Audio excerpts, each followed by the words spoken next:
इस वीडियो के माध्यम से मैं माननीय जिलाधिकारी साहब, विभागीय आयुक्त साहब से गुजारिश करता हूं कि मैं दानिश शेख 8 दिसंबर 2023 को मैंने माननीय मुख्य अधिकारी साहब को एक एप्लीकेशन अर्ज के मार्फत एक मलकापुर शहर नगर पालिका के घरों घर कचरा उठाना और उसको नगर पालिका के वाहनों से ले जाकर डंपिंग ग्राउंड के ऊपर ले जाके कचरा डालना, इस कचरे के जो कंत्राट दिया उस कचरे के कंत्राट की मैंने करारनामे की प्रत मांगी थी, जो कि आरोग्य निरीक्षक योगेश घुगे ने मुझे उपलब्ध नहीं करा के दिए।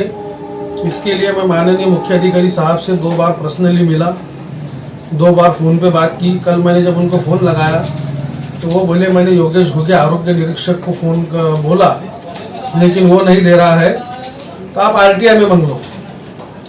मैंने उनसे कहा साहब वो हेड ऑफ डिपार्टमेंट है, तो आप पूरी नगर पालिका की मुख्य ऑफिसर है। तो बोले मेरी नहीं सुन रहा है, आप कई काम करिए, आप आरटीआई में मांग लीजिए।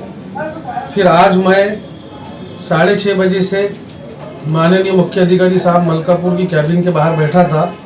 उन्होंने मुझे अंदर बुलाया और मैंने कहा साहब मैंने 8 दिसंबर 2023 को एक करारनामे की परत मांगी थी, तो परत मुझे नहीं मिल रही है।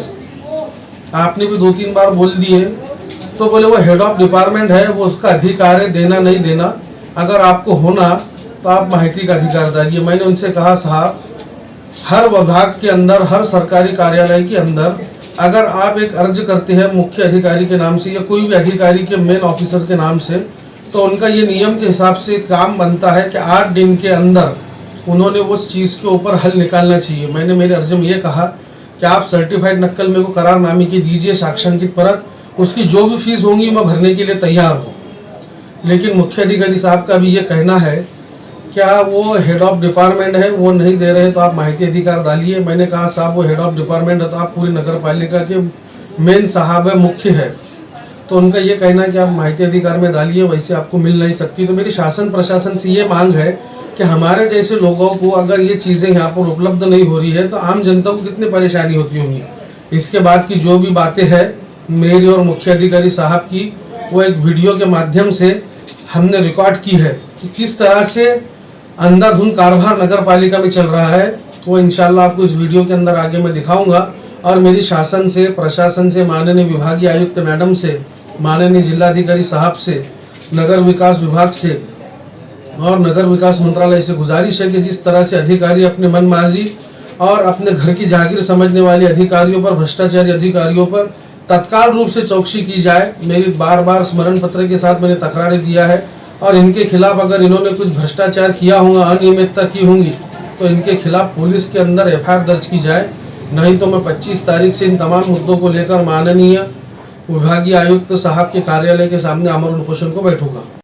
अब मैंने उसको बोला है, अब वो है एचओडी, उसके अधिकार में है वो, और तुमको अब दे नहीं रहा, तो अब मैं 4 बार बोल चुका हूँ।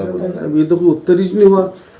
ये बोले नहीं, एचओडी के ऊपर मुख्य अगर होना तो तुम एक काम करो ना यार, आरटीआई में डाल दो ना, उसको देना ही है। फिर साहब ऐसा फिर बाहर बोर्ड लगा दो ना, कोई भी सर्टिफाइड नक्कल हम दे नहीं सकते, वहाँ पर ऐसे लगा दो तो हाँ लगा, कोई दिक्कत नहीं, ठीक है, तुम आरटीआई डाल दो, दे देंगे वो। नहीं आरटीआई का विषय जी ना साहब 8/12 से मेरा अर्ज है। मैंने क्या बोला हुआ है कि कचरे की जो घन कचरे का करारनामा है उसकी परत दूंगा, फी भरने को तैयार है। अब तुम बोलते मैंने 4-5 बार बोल दिया वो दे नहीं रहा है तो तुम बोर्ड लगा देंगे, बोले तो कैसे? फिर हमने जाना किसके पास?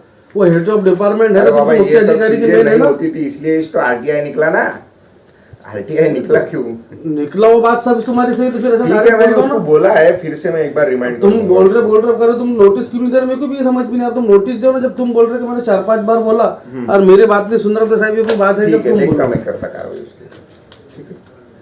उसके बाद में स्टेट बैंक के वो अतिक्रमण की अर्जी दो साहब को बोल रहा, तो बोले साहब बोलेंगे जब करूंगा मैं कार्रवाई। कौन? बड़गे साहब, उसको नोटिस देना पड़ेगा ना। वही बोल रहा मैं कहा थे साहब वाले विचारा बने तुम्हें बने। अभी साहब ये कोई बढ़ गया है क्या तुम्हारा? बढ़ गया है क्या? बोलो। नहीं गए वो चल गए, चले गए। हाँ फिर आओ कल, तुम कल बोलता मैं बढ़ गया। इसका कैसा करते करारनामे तो भी चलता बोल दूंगा मैं इसको। करारनामे का कैसा करते साहब? अब तुम जरा ये बोलो। करारनामे का बोला ना मैंने, अभी बोलता उसको मैं। साहब तुम तोंडी बोल रहे, लेकिन मैंने तुमको तोंडी मांगूंगा, तुम देंगे क्या मेरे को? तुम क्या बोलेंगे, तोंडी कैसे कह देंगे। अब मैंने अर्ज करा, 8/12 का अर्ज है, तुम बोलते कि वो सुन नहीं रहा। अरे तो तो ये मैं अजीब क्या अजीब बोल किस्सा रहा होगा ना है, साहब ये। वैसा नहीं रहता। तुम आरटीआई नहीं नहीं, आरटीआई डालो, मैं दूंगा उसमें, आरटीआई में तो देने ही पड़ेगा ना, बस वो तू वही विषय बोल नहीं रहा है। है, डाल दो उसमें, फिर मैं देने तो लगता हूँ। जैसा जब मैं तुम के बोल रहे हो कि वो अधिकारी है, मेरा नहीं सुन रहा, तो फिर हमने किसके पास में जाना, जब एक मुख्य अरे यार अधिकारी वो head of एचओडी है, उसके हाँ, तो उसके सर- लेवल के अधिकारी, सुनो हम्म, उसके, इसीलिए ये जो आरटीआई का जो जन्म हुआ, आरटीआई का जो नहीं, सुन ले हाँ, बात, तो सुंदराना बोल रहा हूँ तुम। अगर नहीं है उसलिए ये इतने दिन रुकने से अच्छा डाल देता था, अब तक मैं उसको ऑर्डर कर देता था दूसरी अपील की। तो फिर वो हेड ऑफ